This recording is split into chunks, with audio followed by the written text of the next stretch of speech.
분들이 한국당 김성태 대표 권한대행은 중앙당 해체와 혁신 비상대책위원회 구성을 재건 방안으로 발표했습니다. 자유한국당은 지금 이 순간부터 곧바로 중앙당 해체 작업에 돌입할 것이라는 점을 말씀드립니다. 지방선거에 직접 책임을 진 김대행이 혁신의 전권을 줄 자격이 없다는 비판이 터져나오고 있습니다.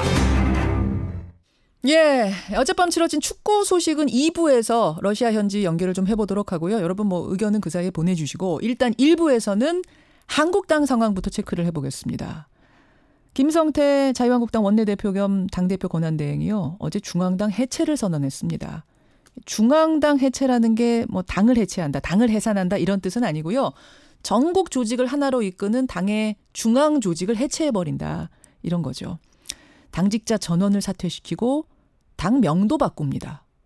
그리고는 외부 비대위원장을 영입해서 전권을 주고 인적 혁신을 그분에게 맡기겠다. 이렇게 얘기했습니다.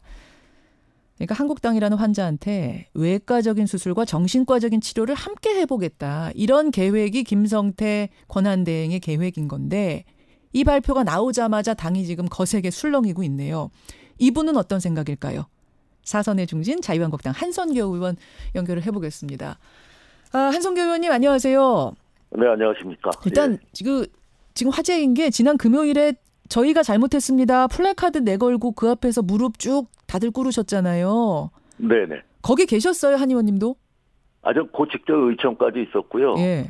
글쎄요, 여기 당에서 하는 집단적인 어떤 행사인데 저는 좀 그것이 많이 썩 마음에 들지 않아서 저는 좀 빠졌습니다. 사진 찍을 때는. 왜 마음에 들지 않으셨어요? 늘 퍼포먼스? 우리가 상투적으로 이 선거라든지 정치적인 어떤 그 패배를 했을 때 늘 상투적으로 쓰는 말이 저희가 잘못했습니다. 국민 여러분이 저희에게 회초리를 드셨습니다. 예. 저희에게 아픈 배를 때려주셨습니다. 그 뒤에 변한 것은 아무것도 없거든요. 아하. 사실 지금도 우리 당 의원들, 이 프로그램에서도 아마 그 참패한 뒤에 느낌을 물으면 국민들께서 회초리를 드셨습니다. 이런 얘기를 아마 하는 분들이 계실 텐데 맞습니다. 회초리라는 것은 예. 사랑이 관심이 들어있어야지 그것이 회초리로서의 역할을 하는 것이지 이 선거라는 것은 제가 이렇게 한 10몇 년 국회의원 생활을 해보니까 예. 선거는 못한 자에게 표를 안 주는 것이 아니고 예. 잘했다고 생각하는 정당이나 그 후보에게 표를 주는 것이 선거의 행위라고 생각해요. 그렇죠. 그래서 이 회초리를 들었다는 것은 사랑도 없고 관심도 없는데 표를 다음에 잘해 우리가 다음에 찍어줄게 이런 약속이 아니고 예. 지금까지 그런 대로 잘했다 민주당 아니면 문재인 대통령 정부가 잘해왔다 하고 한 50~60%가 준 거라고 생각합니다. 따라서 그렇게 늘 행사처럼 하는 잘못했습니다에는 예. 저는 참여를 하지 않았습니다. 하나마나 한 거다. 이렇게 보신 거예요. 가서 그래서 무릎 꿇지 않으셨다. 지금 그 말이신데. 그 진심으로 무릎 꿇었겠죠. 예, 하지만은 예. 그 행사라는 거 자체가 저는 그렇게 썩 마음에 들진 않았습니다. 그러셨어요. 근데 거기서 그치지 않고 김성태 원내대표는 대표 권한대행이 되셨죠. 김성태 대표 네. 권한대행은 어제 당 수수반으로 중앙당 해체 선언을 했습니다. 이거 상당히 폭탄 선언이었어요. 그러니까 네. 내부의 구태는 김성태 권한대행이 앞장서서 구태청산위원장이 돼서 청산하겠다. 그리고 네. 외부에서 영입한 비대위원장한테 인적 혁신 부분에 전권을 주고 맡기겠다. 이 구상 어떻게 생각하십니까? 좀 오버하신 거죠. 네. 오바요? 그렇죠.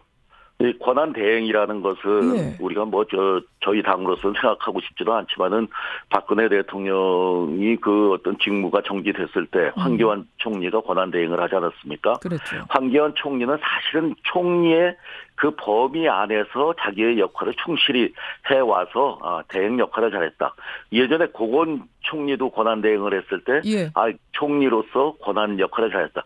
자기 총리의 범위를 그렇게 넘어서지를 않았는데 우리 김성태 대표 같은 경우는 빨리 국민들에게 뭔가를 보여드려야 되니까 예. 생각해낸 것이 아닌가 오바를 하셨다고 생각이 들고 권한 대행에 그러니까 할 수 있는 권한을 지금 넘어서서 오바했다고 보시는 거예요? 그렇죠. 대행이거든. 권한 대행.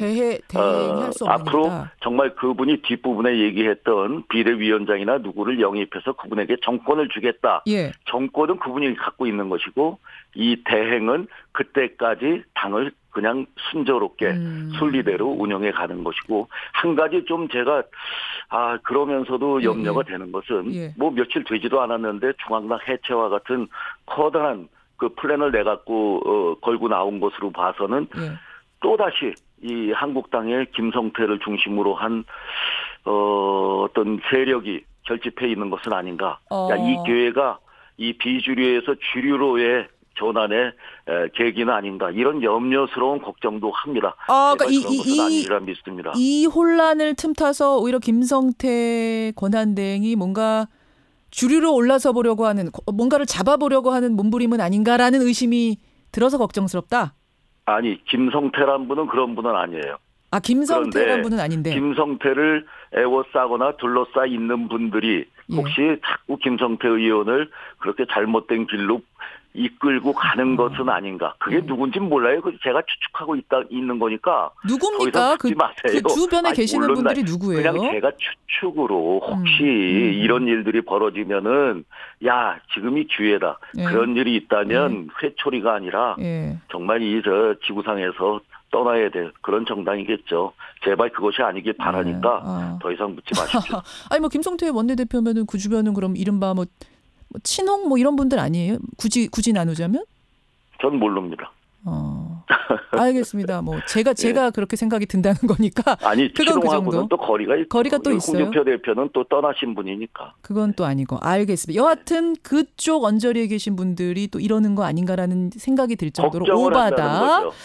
제가 뭐가 짚히는 게 있는 게 아니고. 예, 알겠습니다. 걱정을 하는 거죠. 그러면 중앙당 해체 같은 큰 결정을 하는데 이게 전체적으로 논의가 안 된 거예요? 안 됐죠. 우리 비대위 저번에 비상의원 총회 때 한 번뿐이 더 모였습니까?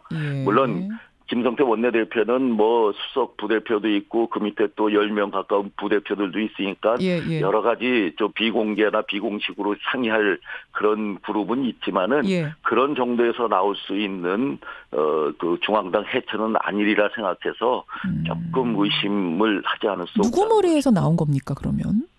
그걸 제가 알면 이름을 말씀드리죠. 그냥 의심해 봅니다. 그래요. 그 방향은 자체도 틀렸다고 보세요? 그러니까 지금 절차만 틀렸다고 보시는 겁니까? 방향도 틀렸다고 보십니까? 정신은 옳아요. 이 가장 정치권에서 가장 비효율 고비용 구조가 바로 중앙당입니다. 미국에는 중앙당이라는 게 없잖아요.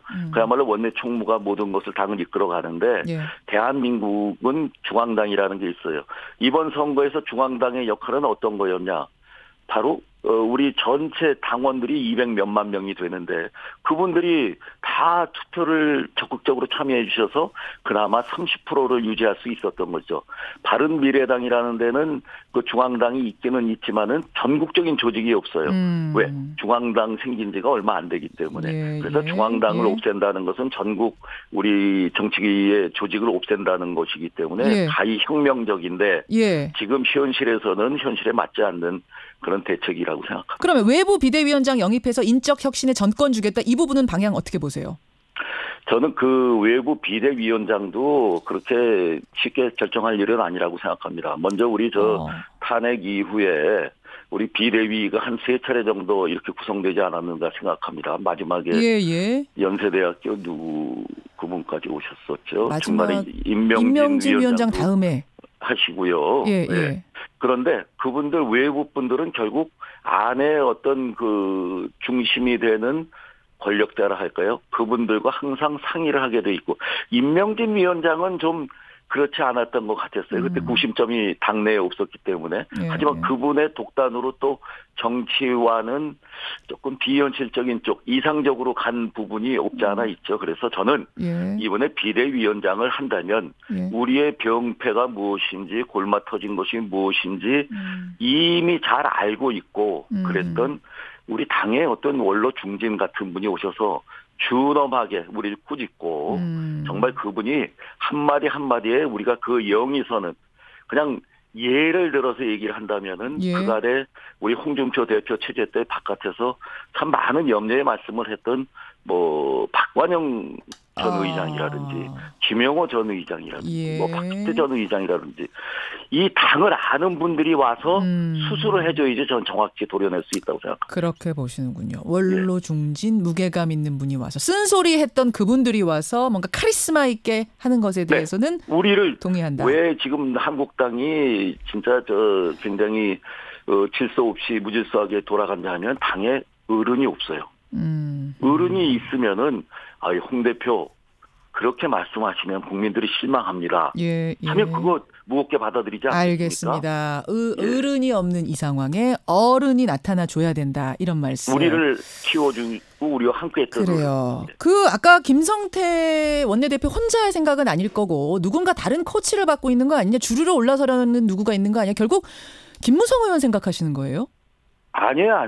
그렇게 하시면 왜 그렇게 자꾸 예단을 지금 청취자 여러분들이 결국 김성태 의원과 가까운 분들의 어떤 그쪽 그룹의 생각 아닌가, 그쪽 그룹이 중앙당 해체 생각하는 거 아닌가, 뭐 이런 문자들을 지금 주셔서 중앙당 해체, 중앙당의 저 효율성에 대한 정신은 옳다 이거예요. 중앙당을 차츰 슬림화시켜 나가는 과정으로서는 그 아이디어가 옳지만 단박에 없어버리는 것은 잘못된 것이고, 알겠습니다. 제가 그것을 그러한 거대한 프로젝트를 내기 위해서는 김성태 원내대표 혹은 그 부대표들 그 그룹에서 나오기에는 너무 큰 일이다. 큰 그림이다. 의심을 해봅니다. 누군지는 모르지만 하여튼 의심은 좀 되는 너무나 오버하는 상황이다. 김무성 대표를 내가 거론하는 건 절대 아닙니다. 알겠습니다.